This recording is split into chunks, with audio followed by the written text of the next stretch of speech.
नहीं कहा, उसने कहा क्रिश्चियन लोग हार गए और हम जीत गए। तो मैं एक वीडियो दिखाना चाहता हूं।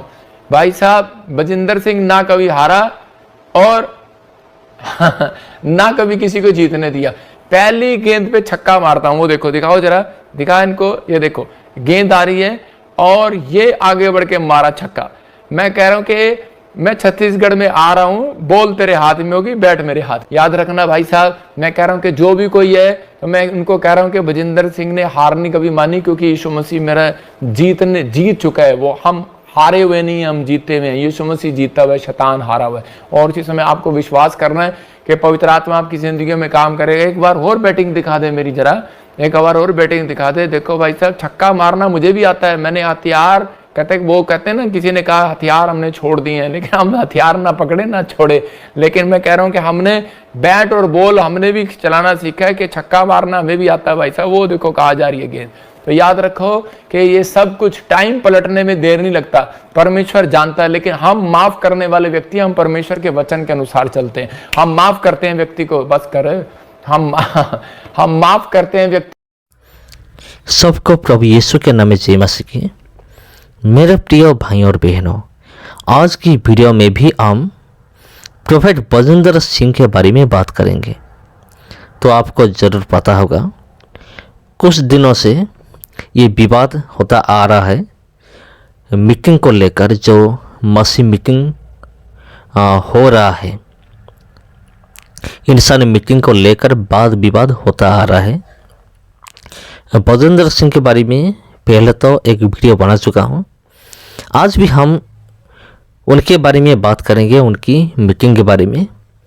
सिर्फ उनकी मीटिंग के बारे में ही नहीं, जितने सारे मीटिंग होने वाला है और जितने भी सारे मीटिंग होना था लेकिन हो नहीं पाया, उन सारे मीटिंग का कारण और यहाँ प्रोफेट बजिंदर सिंह का रिएक्शन क्या है, इसके बारे में हम बात करेंगे। तो मेरे प्रिय भाई और बहनों, जब मीटिंग होने वाला था, पहला मीटिंग तो कैंसिल हुआ, लेकिन अगले मीटिंग होते जा रहा है, जो कि 14-15, और ये भी मीटिंग को विरोध कर रहे हैं हमारा जो बजरंग दल है।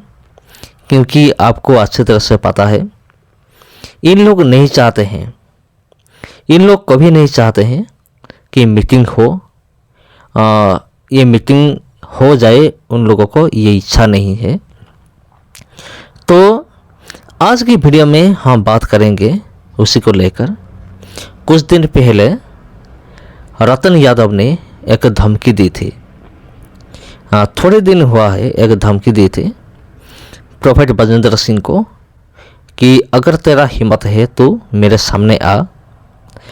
उन्होंने इसे कहने का कारण क्या है, वजह क्या है, क्योंकि आपको पता होगा बहुत दिन पहले एक यूट्यूबर ने, वो भी छत्तीसगढ़ का है, वो भी खुद को क्रिश्चियन बुलाता है, और वो जो यूट्यूबर है उन्होंने प्रोफेट बजिंदर सिंह के बारे में, उनके विरुद्ध एक वीडियो उन्होंने बनाया था और उन्होंने डायरेक्ट कांटेक्ट भी किया था बजरंग दल को।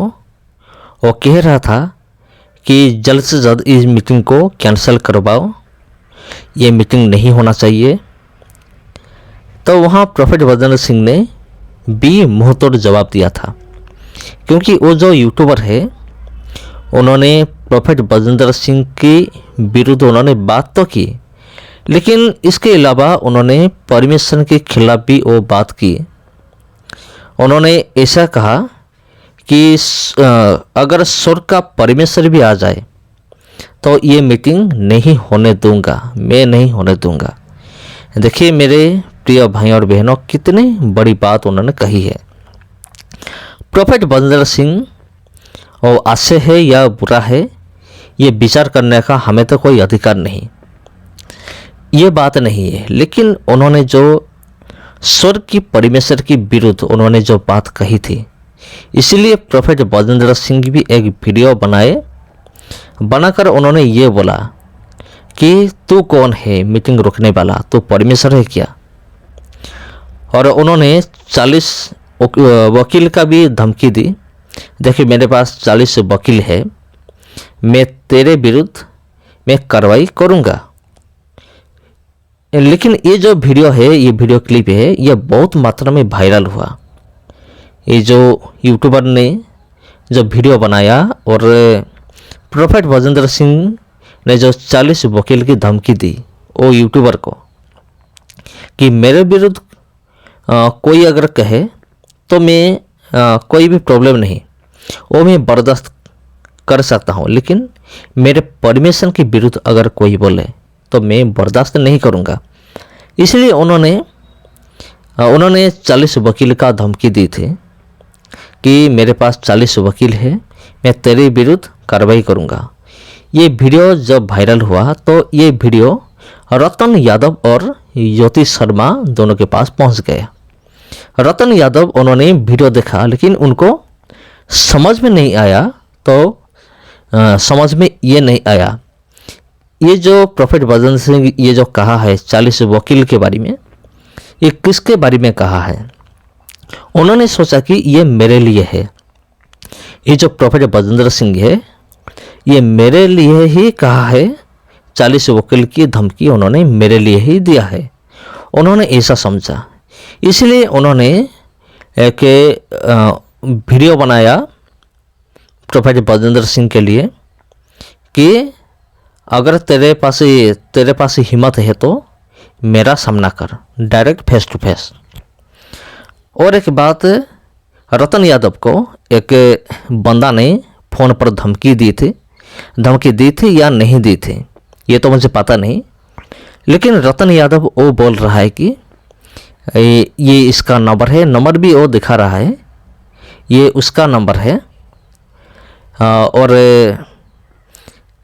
उन्होंने मुझे धमकी दी थी। लेकिन प्रोफेट बजेंद्र सिंह ने कहा मैंने कोई भी धमकी नहीं दी थी। तो ये बात है। तो उसके पहले हम देख सकते हैं जब प्रोफेट बजेंद्र सिंह ने वो यूट्यूबर को धमकी दी थी, उन्होंने और एक बात भी कही थी। तो वो क्या है?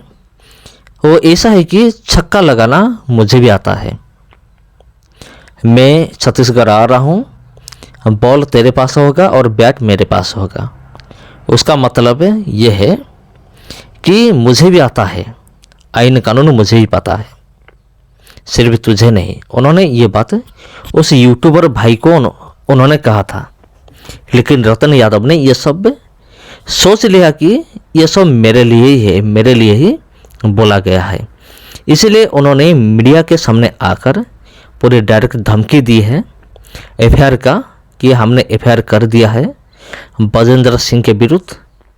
और जो आदमी फ़ोन किया था, जो बंदा फ़ोन किया था, उनके विरुद्ध हमने एफआईआर हमने कर दिया है। इसलिए हमने एफआईआर किया कि तुमने मुझे गाली दी फ़ोन पर, लेकिन ऐसा कुछ भी नहीं है। तो ये ऐसा ये हो रहा है और आगे भी होता रहेगा, क्योंकि ये अंत के दिन है मेरे प्रिय भाई और बहनों।